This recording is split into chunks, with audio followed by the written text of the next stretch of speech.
Who let this black kid into my classroom? Professor Richard Hartwell's voice cut through the lecture hall like a blade. 23 years of tenure, 6 figures annually, published in journals most mathematicians only dreamed about. Untouchable. You, back row, the black one, stand up. Isaiah Parker rose slowly from his seat. 19 years old. Silent. His worn backpack hung from one shoulder, the strap frayed from 3 years of daily use. Look at this, class. Hartwell's laugh was sharp, performative. A black face in advanced number theory. Tell me, Mr. Parker, did your welfare caseworker fill out your application? Or did some diversity committee drag you here to meet their quota? 40 students watched. Nobody spoke. Nobody moved. Hartwell grabbed the chalk, his knuckles white against the worn wood. I'm going to write an impossible equation on this board. PhDs have failed to solve it. Geniuses have quit trying. And you, ghetto trash, you're going to prove exactly why black kids don't belong in real mathematics. The chalk began to scratch against the blackboard. What Hartwell did next would cost him everything. His career, his reputation, the deepest secret he'd buried for 24 years. Comment where you're listening from. Subscribe to channel. Let me tell you who Isaiah Parker really was. Because Professor Hartwell had no idea. Not a single clue. And that ignorance would be the very thing that destroyed him. Isaiah was 19 years old, a sophomore at Whitmore University, the youngest student in advanced number theory by 2 full years. Every single day he sat in that same back row corner, the spot where nobody looked twice, where nobody asked questions, where nobody expected anything. He never raised his hand in class, never volunteered answers, never showed anyone what he could really do. His homework was correct, but unremarkable. B+ average. Nothing special, nothing threatening. That was intentional. See, Isaiah had learned something early in life, a lesson his grandmother had taught him when he was just 7 years old, standing in her cramped kitchen on the south side of Chicago, watching her work 3 jobs just to keep the lights on. "Don't let them see everything you got, baby," she'd said, her hands wrinkled and worn from decades of cleaning other people's houses. "Save something for when you really need it." Being seen had a cost. Being noticed meant being targeted. In his neighborhood, in his schools, in every single space where black boys were expected to fail, Isaiah had learned to make himself small, invisible, a ghost in plain sight. But here's what nobody knew. Mini cliffhanger. Isaiah Parker had been solving graduate-level mathematics since he was 15 years old. Self-taught, no expensive tutor, no prep school, no $1,000 test prep courses, no connections to powerful people who could open doors. Just him. Late nights in a cold apartment. Instant coffee that tasted like cardboard. And a stack of old notebooks he'd found in his grandmother's attic when he was 13 years old. Those notebooks changed everything. They didn't belong to Isaiah. They belonged to his father, a man named James Parker, a man who died when Isaiah was only 6 years old. Isaiah barely remembered him. Just fragments, pieces of a puzzle he could never quite complete. A warm hand on his shoulder when he was scared. The smell of chalk dust on worn clothing. A deep voice saying words that had burned into his memory forever, even though he was too young to understand them. Numbers don't lie, son. People do. That was it. That was all he had of his father. A sentence, a feeling, a ghost. His mother never talked about James. Whenever Isaiah asked questions, she would change the subject. Her eyes would go distant and vacant. Her voice would tighten with old pain. And eventually, Isaiah just stopped asking. His grandmother wasn't much better. She'd just shake her head slowly and say, "Your daddy was a good man. The world wasn't good to him." For 13 years, that's all Isaiah knew about his father. He was good. The world was cruel. End of story. Then he found the notebooks, mini cliffhanger, hidden in the attic, covered in 2 decades of dust, waiting for him like a message in a bottle thrown across an ocean of time. Isaiah saw pages and pages of equations, proofs that seemed to speak a language he didn't yet understand, theories that made his young mind spin, mathematical ideas that he couldn't even begin to grasp.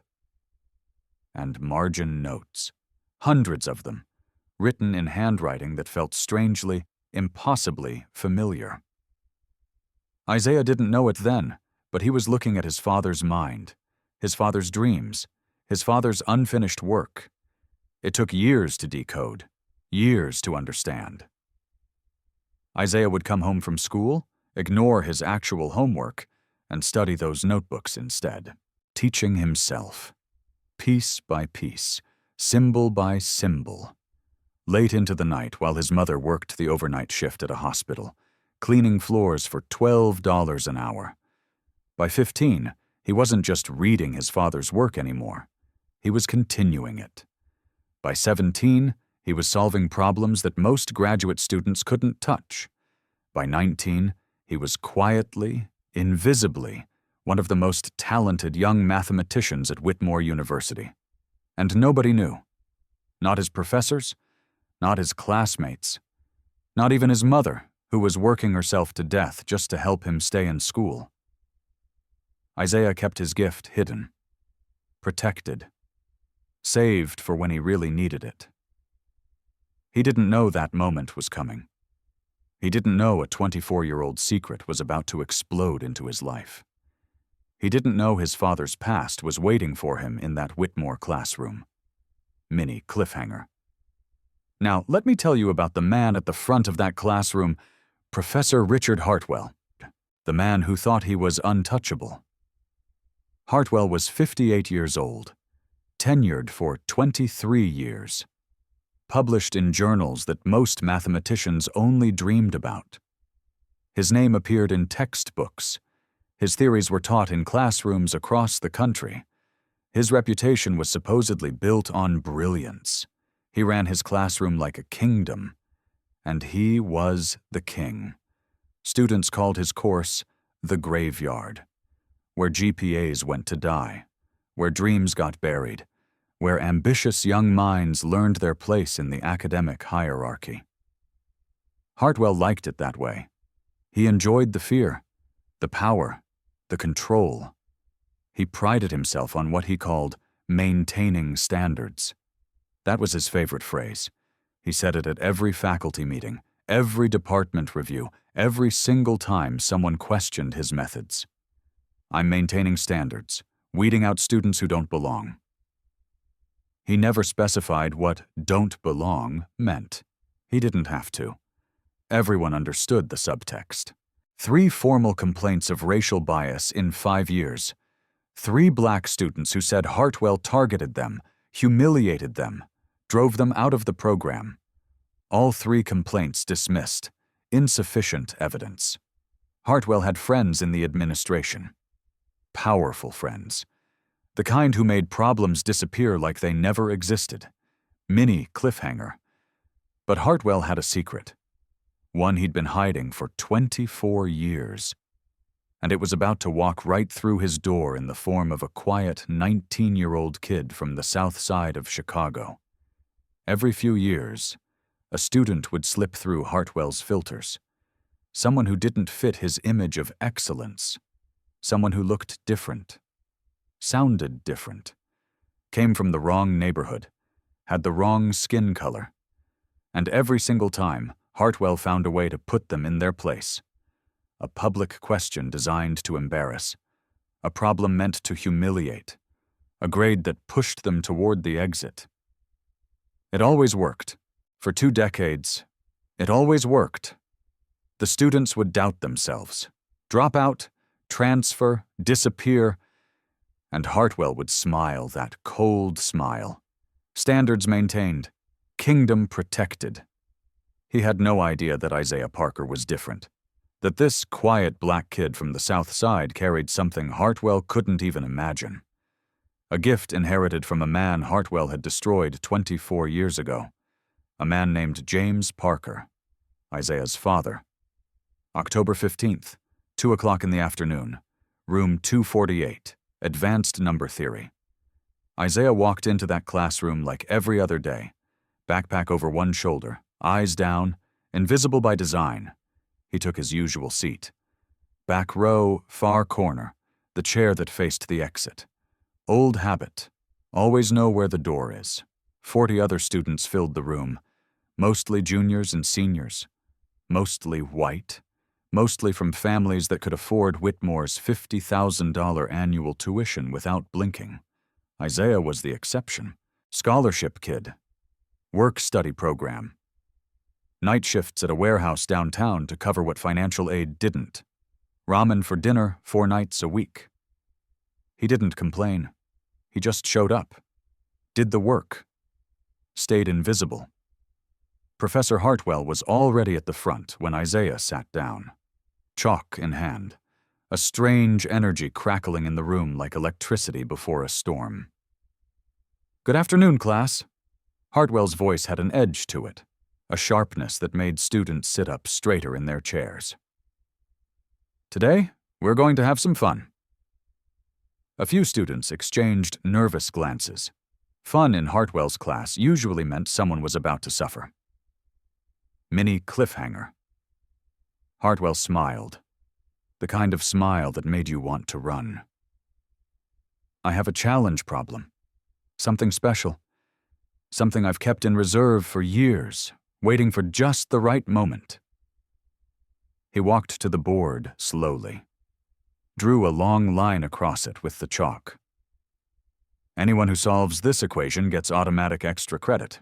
Enough to guarantee an A for the semester, no matter what."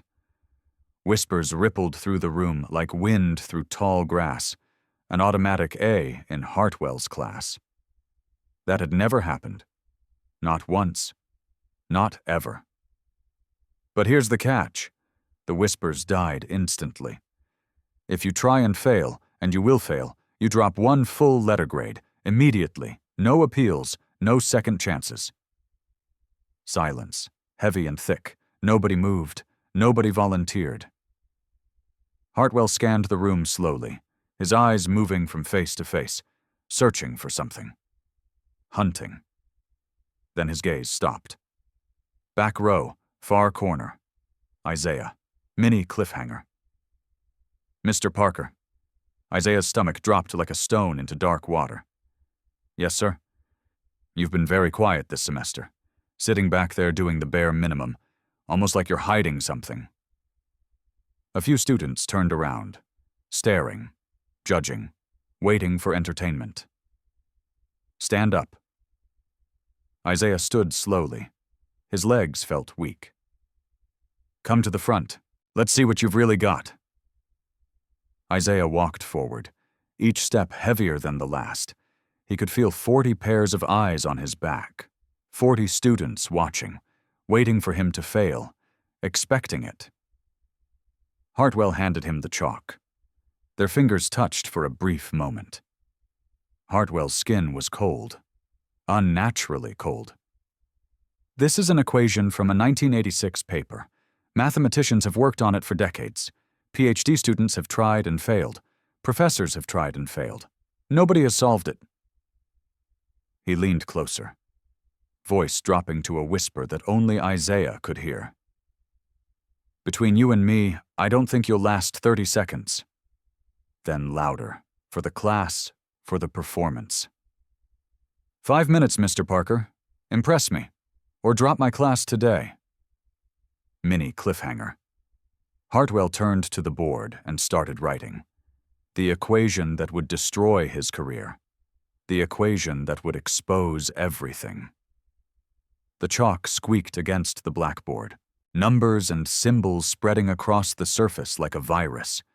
It was complex, layered, the kind of problem that made experienced mathematicians sweat. A modified Diophantine equation, Variables tangled together like a puzzle designed by someone cruel. Notation that most undergraduates wouldn't even recognize. Hartwell stepped back, admired his work, crossed his arms over his chest. "Your 5 minutes starts now." Isaiah stared at the board. His heart should have been pounding. His hands should have been shaking. Every instinct should have told him to surrender. Say he couldn't do it. Sit back down, survive another day, but something else was happening. Something stirring in the back of his mind. A memory. A recognition. He'd seen this equation before, mini cliffhanger, in a notebook, with his father's handwriting, dated October 1994. The world narrowed, the classroom disappeared, the watching students faded to nothing. All Isaiah could see was the board. All he could hear was his father's voice echoing across 24 years. "Numbers don't lie, son. People do." His father had worked on this exact problem, in those notebooks that nobody else had ever seen, and in the margin, written in that familiar handwriting, 3 words that changed everything. Solved. Method C. Isaiah remembered the solution. Every step, every transformation, every elegant twist that made the impossible possible. He raised the chalk to the board. "What are you doing?" Hartwell laughed. "Don't embarrass yourself, Mr. Parker. Just admit you can't do it." Isaiah started writing. His hand moved with certainty, numbers flowing from the chalk like water from a spring, symbols aligning in perfect order. His approach was unconventional, nothing like the textbook methods, nothing like anything Hartwell had ever seen. Because it wasn't from a textbook. It was from a dead man's notebook.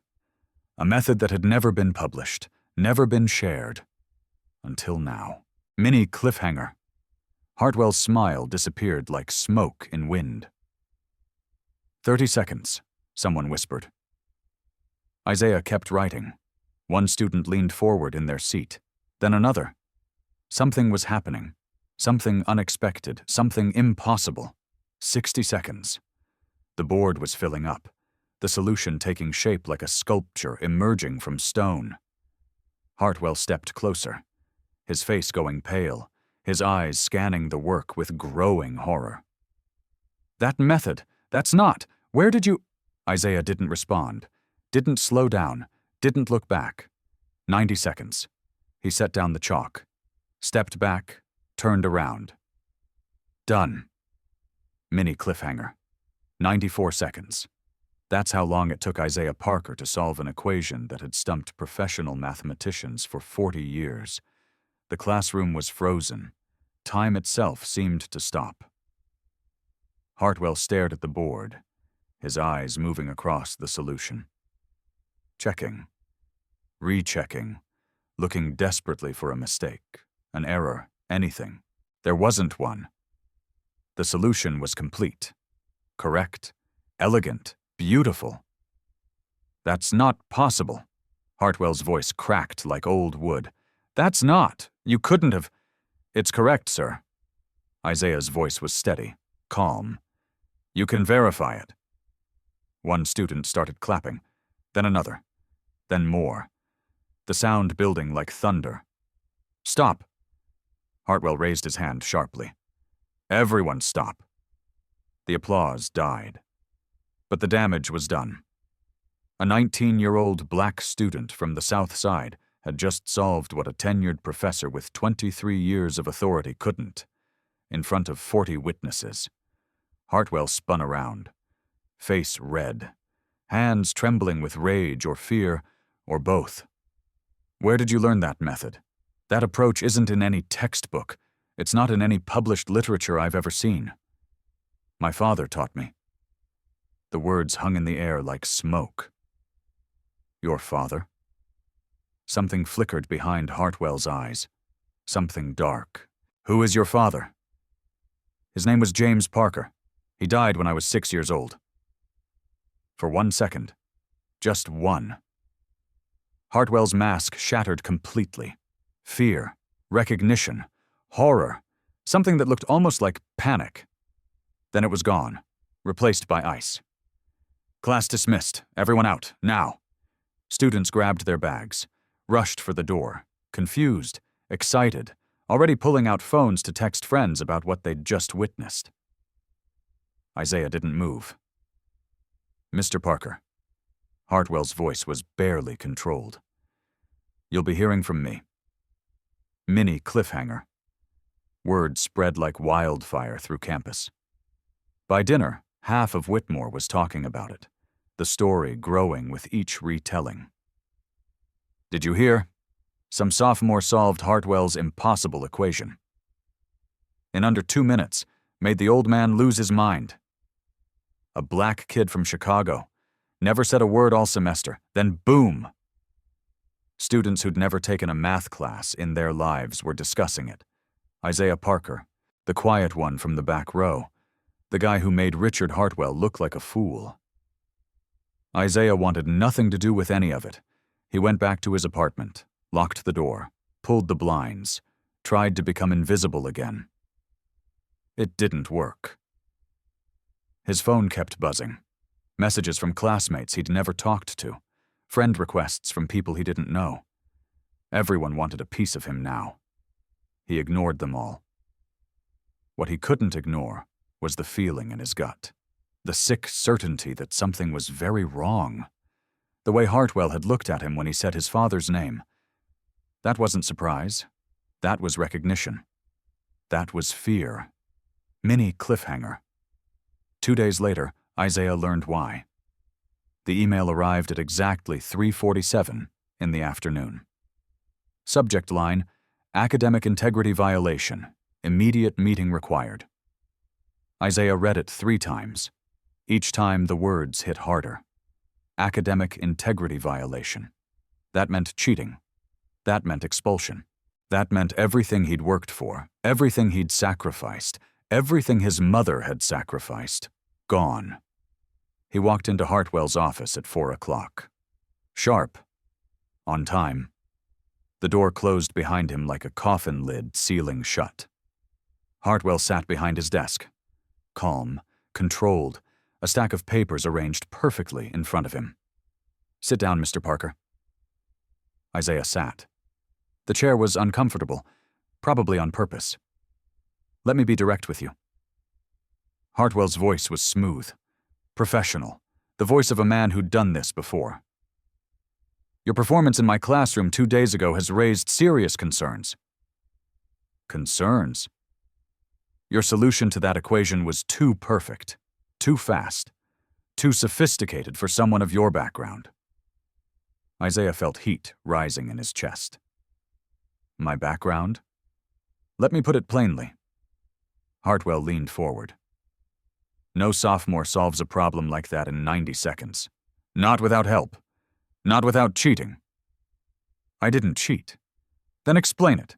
Explain how a 19-year-old from the south side of Chicago, working night shifts at a warehouse, barely scraping by on financial aid, somehow solves a problem that defeated professional mathematicians for 40 years. Mini cliffhanger." Isaiah kept his voice steady, but inside he was shaking. "I told you in class, my father taught me." "Ah, yes, your father. The dead mathematician." Hartwell's lips curled. "Convenient, isn't it? A witness who can never be questioned." "It's the truth." "Here's what I think is the truth, Mr. Parker." Hartwell pulled a document from the stack. "I think you found that solution somewhere. Online, in an old journal, somewhere. You memorized it, waited for your moment, and played the hero in front of my class." He slid the document across the desk with one finger. "This is a formal academic integrity complaint. I'm filing it with the dean's office today." Isaiah looked at the paper. His name at the top, words like fraud and misconduct scattered throughout like landmines. "You have 2 weeks to prove you didn't cheat." Hartwell smiled. Cold. Calculated. "If you can't, and let's be honest, you can't, you'll be expelled, permanently. Your transcript marked forever. Your future." He paused. Well, let's just say you might want to keep that warehouse job. Isaiah's hands clenched into fists under the table, but his voice stayed calm. I learned that method from my father's notebooks. He was a mathematician. He worked on that exact problem. Something flickered in Hartwell's eyes. Just for a moment. Your father's notebooks? Yes. And what was your father's name again? James Parker. Mini cliffhanger. The flicker became a crack, Hartwell's mask slipping for just a second. I've never heard of him. Hartwell's voice was too quick, too defensive. He studied mathematics. He was brilliant. Everyone said, I said I've never heard of him. Hartwell stood abruptly. This meeting is over. You'll receive formal notice of the hearing within 48 hours. He walked to the door, opened it. I suggest you withdraw now. Save yourself the humiliation of a public expulsion. Because that's what's coming, Mr. Parker. I guarantee it. Isaiah stood. His legs felt weak, but he held Hartwell's gaze. I didn't cheat, and I'm not withdrawing. Then you're a fool. Hartwell stopped himself, but not fast enough. Just like who? Isaiah asked. Get out of my office. Isaiah left.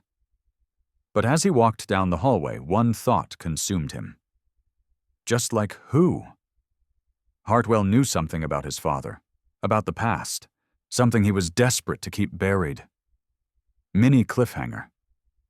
That night, Isaiah made a phone call that unlocked everything.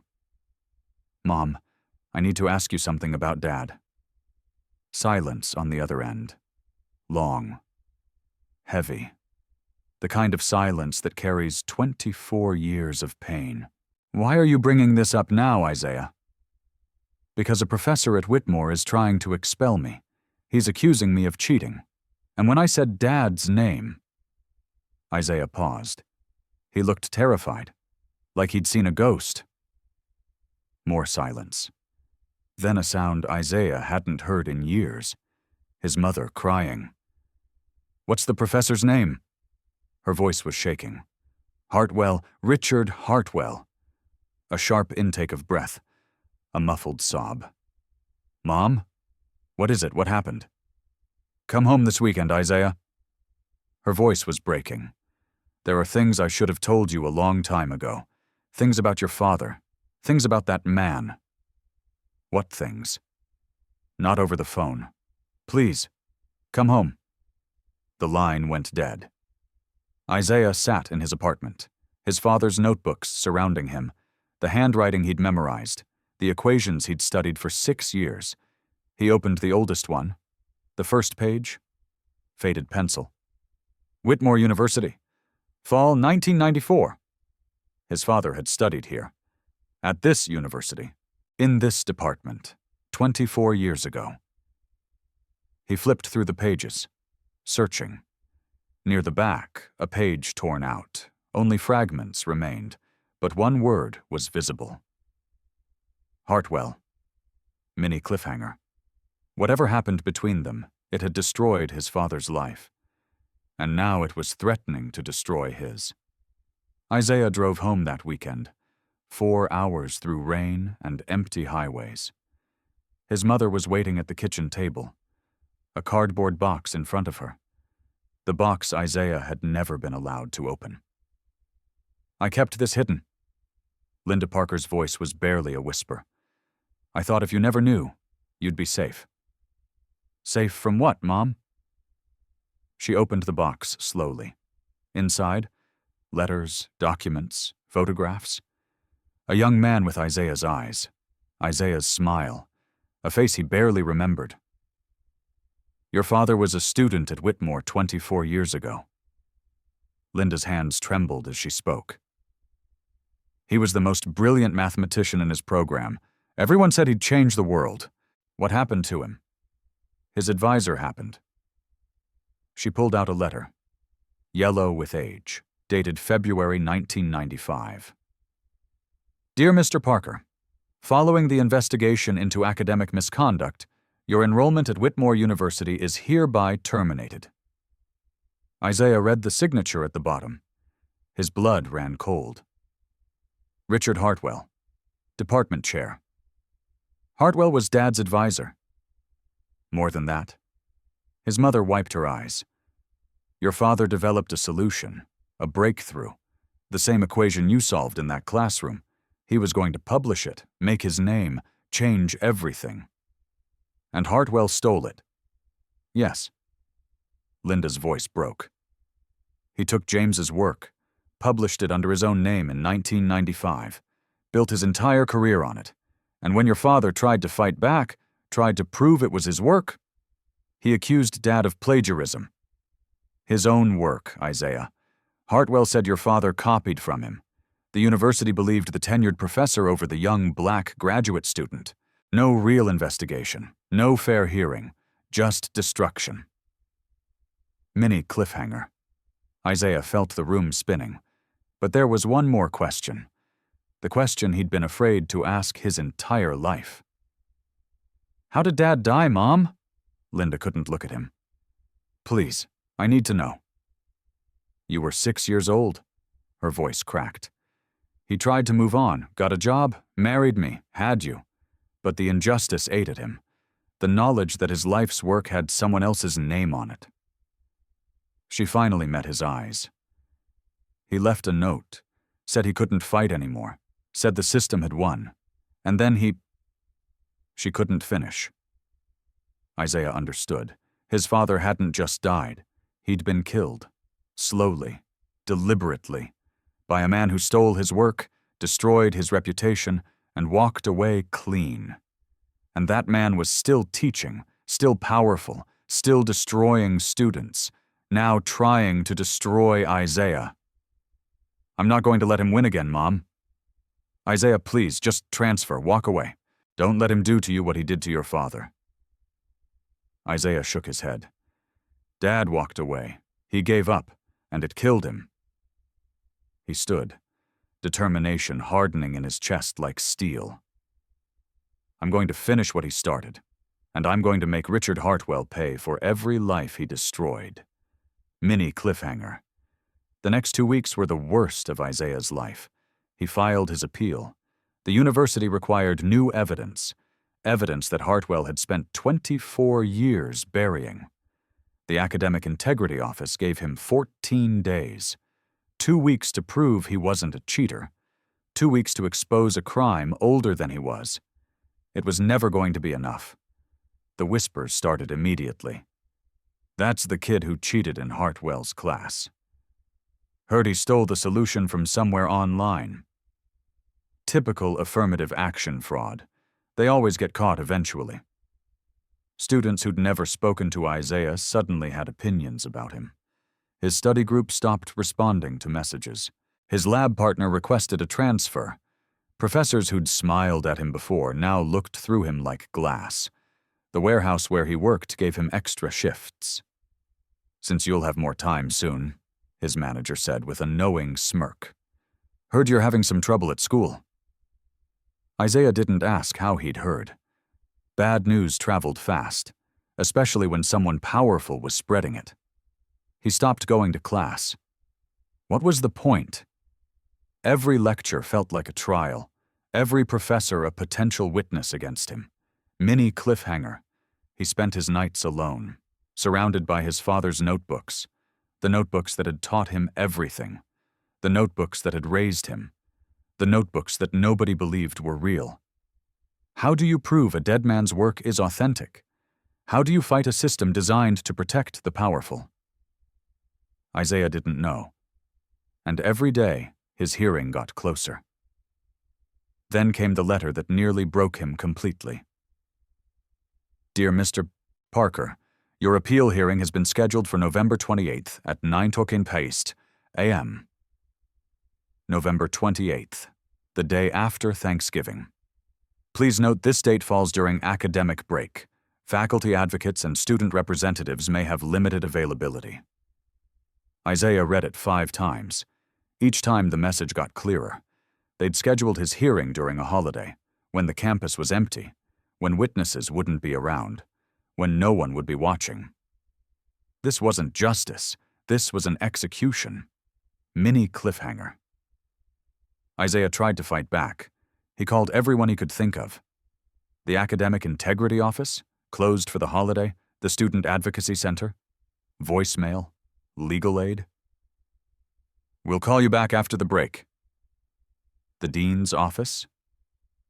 The schedule is non-negotiable due to the serious nature of the allegations. Every door closed, every avenue blocked, every hope crushed. Isaiah sat in his apartment, the walls closing in. His father's notebooks spread around him like tombstones. For the first time, he understood why his father gave up, why he couldn't fight anymore, why he'd written that final note. The system wasn't broken. It was designed this way, built to protect people like Hartwell, built to crush people like James Parker, like Isaiah. Maybe Mom was right, he whispered to the empty room. Maybe I should just walk away. Mini cliffhanger, that's when he found the envelope, at the bottom of his father's box, underneath everything else, a sealed envelope yellowed with age. To Isaiah, when he's old enough. His father's handwriting, the same handwriting from the notebooks. Isaiah's hands shook as he opened it. Son, if you're reading this, I'm gone. I'm sorry. I couldn't be stronger. They took everything from me. My work, my name, my future, my will to fight. Tears blurred Isaiah's vision. But they couldn't take you. And they couldn't take what's in your blood. You have the gift. I saw it when you were just a baby. The way your eyes followed patterns. The way you reached for my notebooks before you could even walk. Isaiah kept reading, his father's voice reaching across 24 years. One day you'll be better than I ever was, and when they come for you, because they will, don't make my mistake. Don't disappear. Don't give them the satisfaction. The next words hit him like a fist.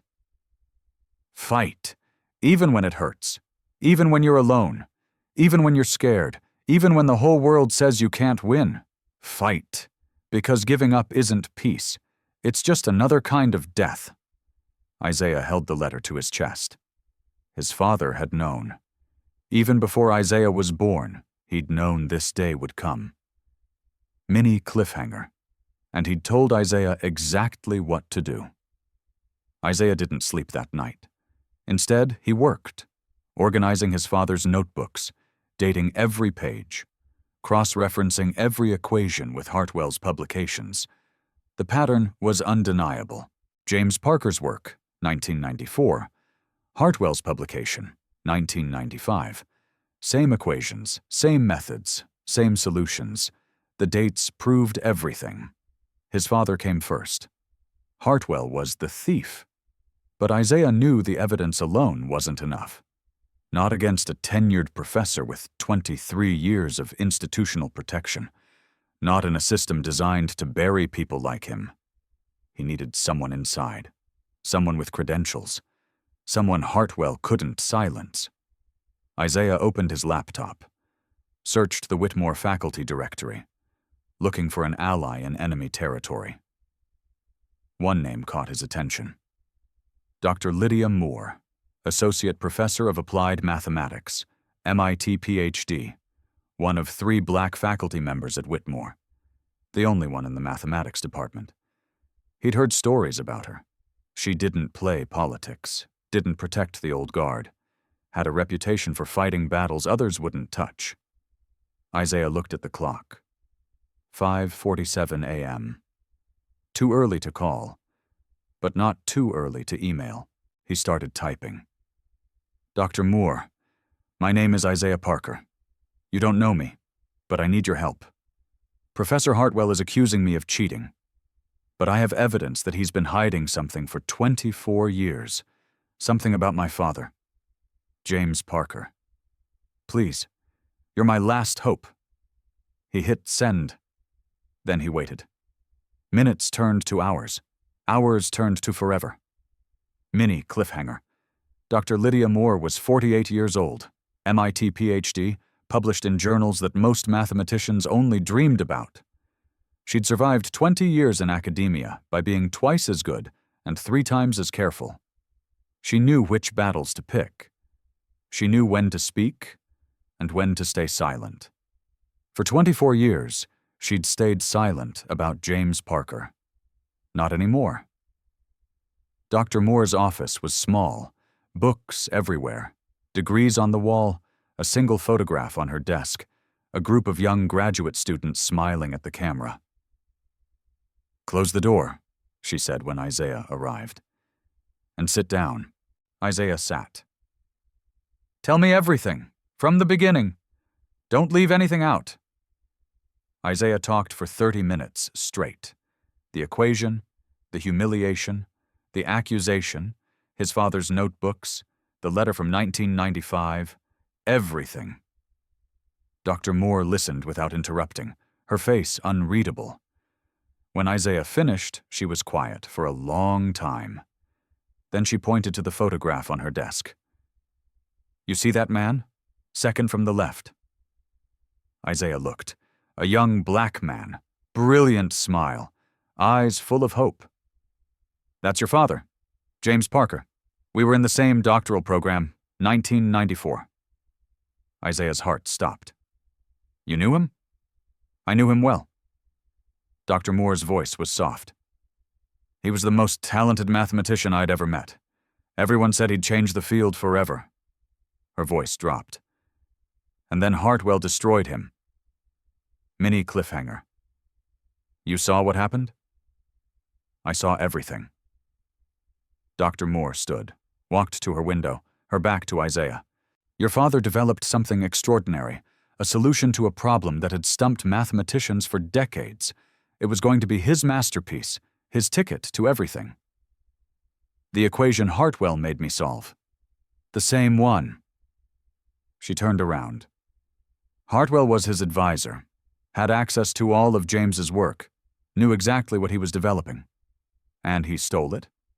Published it under his own name, 1995, built his entire career on it, got tenure, got famous, got rich." Her voice hardened. "And when your father tried to fight back, tried to prove the work was his, Hartwell accused him of plagiarism. His own work. His own work," Dr. Moore's voice cracked. "And the university believed the tenured white professor over the young black graduate student. No investigation, no fair hearing, just destruction." Isaiah felt rage building in his chest. "You were there. You could have said something." "I know." Dr. Moore's voice was barely a whisper. "I was 22 years old, a black woman trying to survive in a department that barely tolerated my existence. Speaking up meant losing everything." She met his eyes. "I've carried that guilt for 24 years. I wake up thinking about it, go to sleep thinking about it. Every time Hartwell walks past me in the hallway, I remember what I didn't do." Mini cliffhanger. "Why are you helping me now?" "Because I'm tired of being a coward." Dr. Moore sat back down. "And because you have something your father never had." "What?" "Proof that can't be ignored." She pulled a folder from her desk drawer. "After you emailed me, I did some digging. University archives, department records, things Hartwell thought he'd buried forever." She opened the folder. Spread documents across the desk. "This is a research proposal your father submitted to the department in October 1994. It describes the exact methodology that Hartwell published in 1995. Isaiah stared at the papers. His father's name, his father's work, others dated before Hartwell's publication. "And this." Dr. Moore pulled out another document. "This is a formal complaint your father filed in February 1995, alleging that Hartwell stole his research." Isaiah read it. His father's words, his father's pain, preserved on paper for 24 years. "The complaint was dismissed. Insufficient evidence. Your father was expelled 2 weeks later." Mini cliffhanger. "So Hartwell has done this before," Isaiah said. and gotten away with it for 24 years. But here's the thing. Dr. Moore leaned forward. Your father's notebooks, if we can prove they're authentic, that they weren't fabricated, then Hartwell's entire defense collapses. How do we prove that? We don't. We get someone else to prove it, someone whose credentials are so impeccable that the university can't ignore them. She picked up her phone. My doctoral advisor, Dr. Benjamin Crawford, MIT Emeritus, Fields Medal nominee, the most respected mathematician in the country. If he says your abilities are real, nobody can argue. Will he help? I don't know. He's 71, semi-retired, doesn't take meetings. She started dialing. But for something like this, for a chance to right a 24-year wrong, he might make an exception. The phone rang once, twice. A voice answered. Isaiah couldn't hear the conversation. Just Dr. Moore's side. Benjamin, it's Lydia. Yes, I know it's been a while. I need a favor. A big one. Academic fraud. 24 years old. The victim's son. Yes, I'm certain. His name is Parker. James Parker's son. Silence on the other end. Then Dr. Moore smiled. Thank you. I'll send everything tonight. She hung up. Dr. Crawford is assembling a panel. 3 mathematicians. Independent evaluation. You have 48 hours to prepare. Isaiah felt hope for the first time in weeks. What's the catch? One of the panel members, Dr. Gregory Sullivan from Princeton. He was at Whitmore in 1994. Isaiah's blood ran cold. He knew my father. Possibly. They were in the same program. Dr. Moore's expression darkened. He might be a witness, or he might be another one of Hartwell's allies. I don't know which. Isaiah stood. 48 hours, 3 mathematicians, 1 chance. Dr. Moore nodded. If you pass their test, the plagiarism charge collapses. If you fail... She didn't need to finish. Isaiah knew exactly what was at stake. Mini cliffhanger.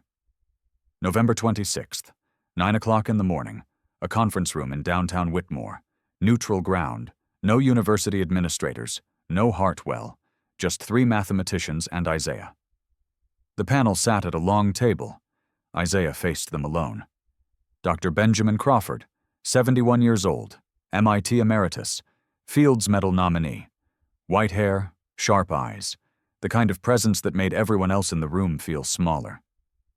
Dr. Catherine Reynolds, 55, Stanford, cryptography expert, known for her brutal honesty and zero tolerance for excuses. Dr. Gregory Sullivan, 62, Princeton, number theory. And, Isaiah now knew, a Whitmore graduate from 1995, the year his father was destroyed. Sullivan's face was unreadable. Friend or enemy, Isaiah couldn't tell. Dr. Crawford spoke first. Mr. Parker, you understand the purpose of this evaluation. Yes, sir. We're here to determine if your mathematical abilities are genuine, if you solved that equation through skill or through fraud. Crawford's voice was cold, clinical. We have no stake in the outcome. We're not here to save you or condemn you. We're here for the truth. Isaiah nodded. Good. Then let's begin. 3 problems. Graduate level, the kind that separated students from scholars. Isaiah picked up his pencil. For a moment, his hand trembled. The weight of everything pressing down, his father's legacy, his own future. 24 years of buried truth. Then he heard the voice, his father's voice, the fragment he'd carried since childhood. Numbers don't lie, son. People do. His hand steadied. He began to write. Mini cliffhanger. The first problem, elliptic curves, graduate-level difficulty, the kind of problem that required deep understanding, not just memorization. Expected time, 90 minutes. Isaiah found an elegant shortcut, a method that wasn't in any textbook, a method from his father's notebooks, 43 minutes. Dr. Reynolds raised an eyebrow. made a note. The second problem, modular arithmetic with cryptographic applications, more complex, more demanding. Isaiah found another approach, unconventional, beautiful, 1 hour 8 minutes. Dr. Crawford leaned forward, watching intently. The third problem, open-ended proof construction. No right answer, just demonstration of mathematical thinking. This was where most students failed, where raw talent mattered more than memorization. Isaiah closed his eyes, thought of his father's approach, sideways, unexpected, elegant. He opened his eyes and wrote. 3 hours and 22 minutes after they began, Isaiah set down his pencil. Done. The panel collected his work, conferred in whispers. Isaiah sat motionless, his fate in their hands. Dr. Sullivan studied the pages longest, his expression troubled, not suspicious. Something else, something that looked almost like guilt. Finally, Dr. Crawford spoke. We'll need 30 minutes to review. Wait outside. Isaiah walked into the hallway. Dr. Moore was waiting. How did it go? I don't know. His voice was hollow. I did my best. That's all you can do. They waited. 30 minutes became 45, then an hour. Every second felt like a verdict. Mini cliffhanger. Then the door opened. Dr. Sullivan stood there, alone, with something to say. Mr. Parker, can I speak with you privately? Dr. Moore tensed. Whatever you have to say. Please. Sullivan's voice cracked. This is personal. Isaiah followed him to a corner of the hallway, away from the door, away from ears. Sullivan couldn't meet his eyes. I knew your father. Isaiah's heart stopped. We were in the same program, 1994. He was... Sullivan swallowed. He was the best of us, the most brilliant mathematician I'd ever met. Everyone knew he was going to do something extraordinary. What happened? Hartwell happened. Sullivan's hands were shaking. Your father developed a solution, revolutionary work, and Hartwell stole it, claimed it as his own. You knew? Everyone knew. Sullivan finally looked up. His eyes were wet. When Hartwell accused your father of plagiarism, we all knew it was a lie. But Hartwell had power, tenure, connections, and we were scared. Isaiah felt rage building. You let him destroy my father. Yes, Sullivan's voice broke. I've carried that guilt for 24 years. I told myself it wasn't my business, that your father must have done something wrong. But I knew. I always knew. He reached into his jacket, pulled out an envelope. This is my written statement, everything I witnessed, everything I should have said in 1994. Isaiah took the envelope, his hands trembling. Why now? Because I saw you in that room. I saw you solve those problems, and I realized... Sullivan wiped his eyes. You're not just fighting for yourself. You're fighting for him. For a man who deserved better. A man we all failed. He straightened up. I'm changing my assessment, and I'm testifying against Hartwell. Mini cliffhanger. Isaiah held the envelope, a confession 24 years in the making. But would it be enough? The door opened again. Dr. Crawford emerged. Mr. Parker, we're ready. Isaiah walked back in, Dr. Moore beside him, Sullivan taking his seat with the others. Dr. Crawford held Isaiah's test papers. Mr. Parker, in 43 years of mathematics, I have evaluated thousands of students, from MIT, Princeton, Cambridge, the finest institutions in the world. He paused. Your work today is exceptional.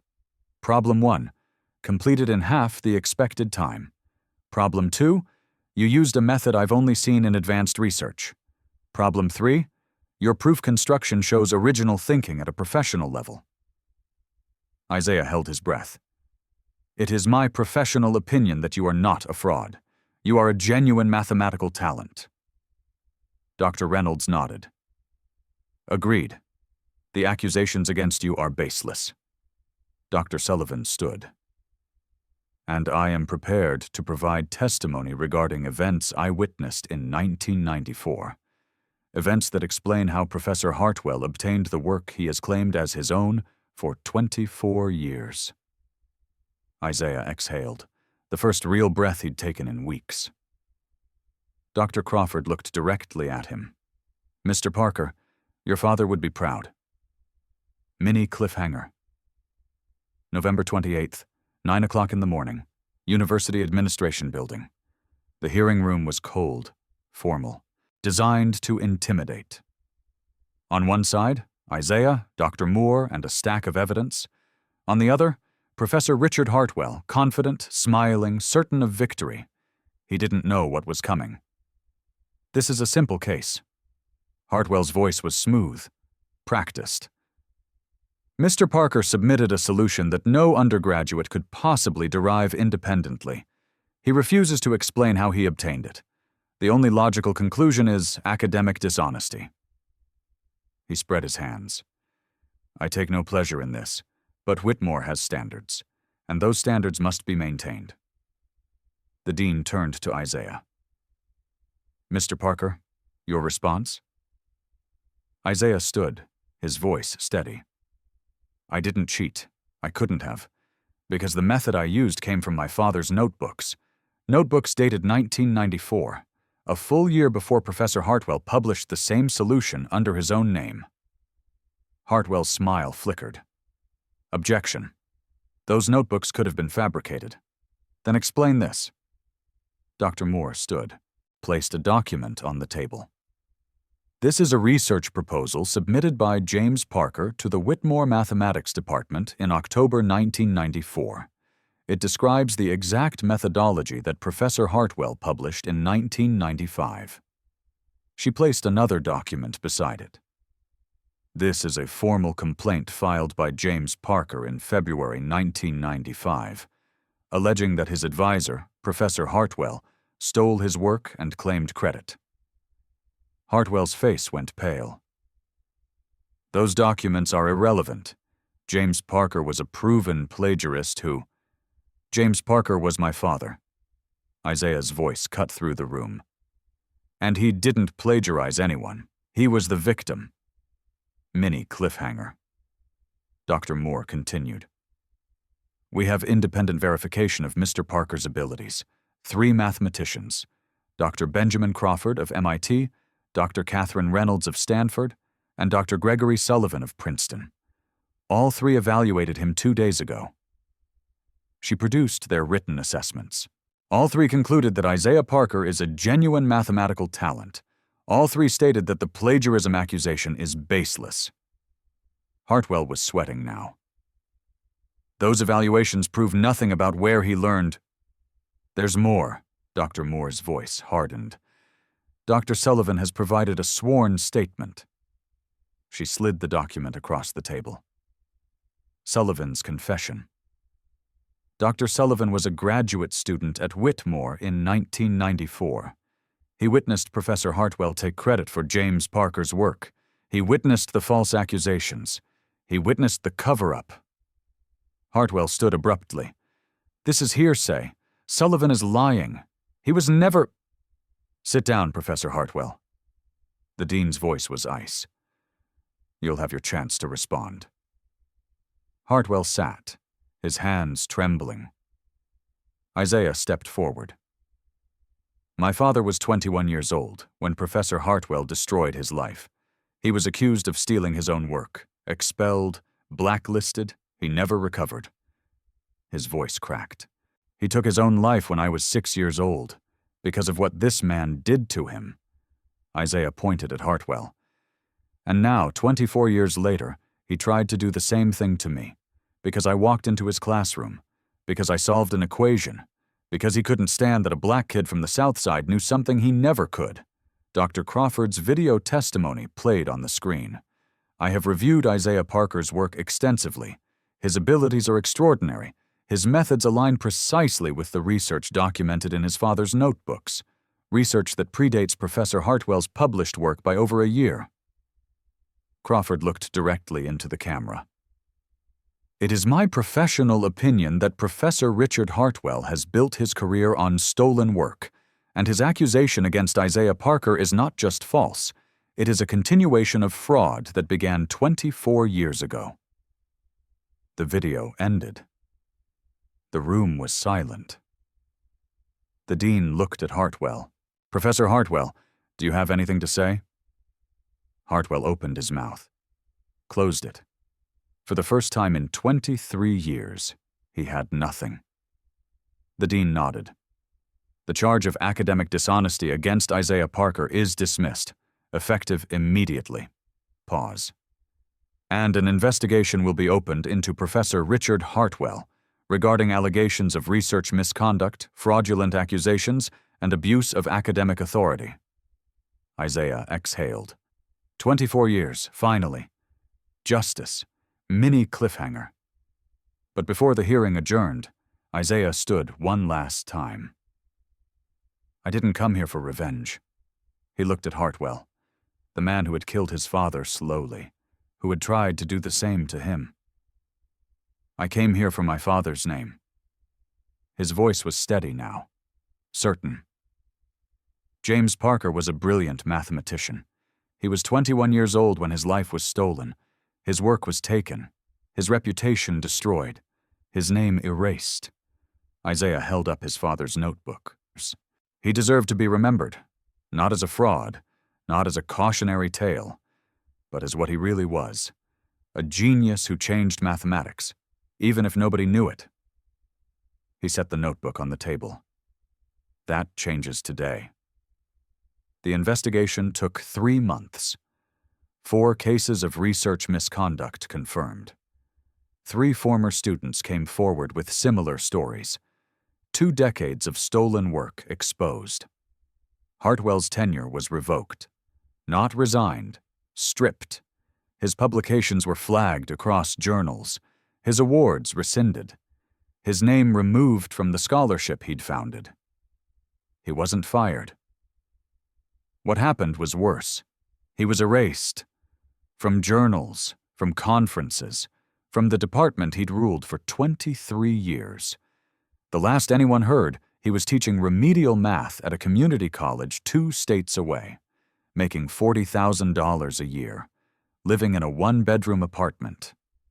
He'd tried to make Isaiah invisible. Now he was the one nobody wanted to see. Mini cliffhanger. Whitmore University officially credited James Parker as the original author of the 1995 paper. The Association of American Mathematicians issued a formal correction. 24 years of lies undone in a single statement. A scholarship was established in his name. The James Parker Mathematics Scholarship. Funding first-generation college students. Kids from the South Side. Kids from Section 8 housing. Kids like Isaiah. In the spring, Isaiah published his first paper. The Impossible Equation. Solved his way. The dedication read, "For my father, James Parker, who solved this first, who taught me that numbers don't lie, and who deserved so much more than he got." Dr. Moore was promoted to department chair 2 years later, the first black woman to hold the position at Whitmore. Dr. Sullivan donated his entire savings to the James Parker Scholarship. Penance, he called it, for 24 years of silence. Whitmore created an independent review board for academic integrity cases. No more closed-door hearings, no more holiday scheduling, no more tenured professors judging their own victims, mandatory bias training for all faculty, anonymous reporting systems for students. 3 other universities adopted similar policies, citing the Parker case, 1 student, 1 equation, 1 family's buried truth, and a system that would never work quite the same way again. Mini cliffhanger. Isaiah's mother framed the newspaper article, hung it in the living room. Local student exposes decades of academic fraud, father's legacy restored. Below it, she placed a photograph, the one from the box. James Parker at 21, smiling, full of hope, finally seen. A year later, Isaiah stood in front of a classroom. Not as a student, as a teaching assistant. Same room where Hartwell had tried to humiliate him. Same board where he'd solved the impossible equation. Different energy now. In the back row, a black sophomore sat alone.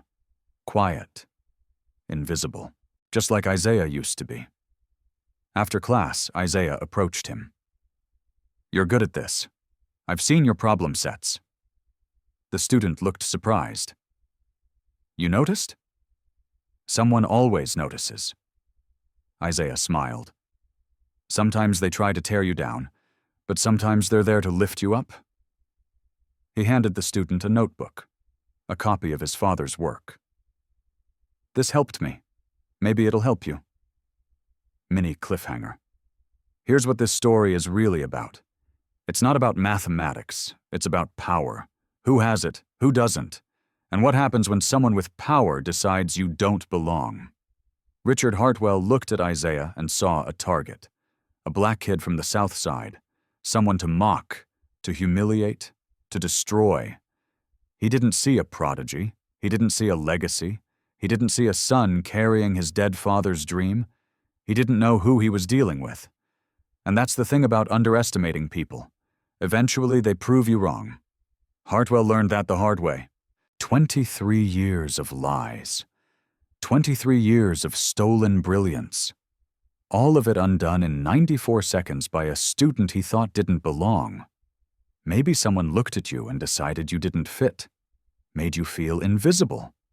Told you, directly or not, that you weren't good enough because of your skin color, your background, your accent, your neighborhood. Maybe you're still waiting for your 94 seconds. Here's what I want you to know. It's coming.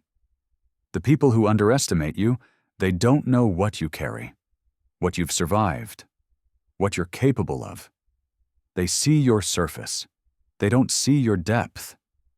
Keep going. Keep fighting. And when your moment comes, make them learn the hard way. So let me ask you, have you ever been underestimated because of how you looked or where you came from? What happened? Have you ever had a Hartwell in your life? Someone who tried to make you feel small?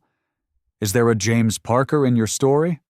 Someone whose truth deserves to be told? Drop your answers in the comments. Tell me your story. The best ones might become future episodes.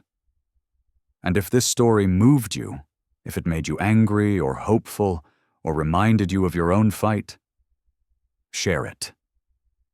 Share it with someone who's been underestimated, someone who's fighting to be seen, someone who needs to know that the truth has a way of coming out, even if it takes 24 years. Subscribe to channel, because justice isn't given, it's taken. And remember this, a professor didn't know the black student in his class was a math prodigy.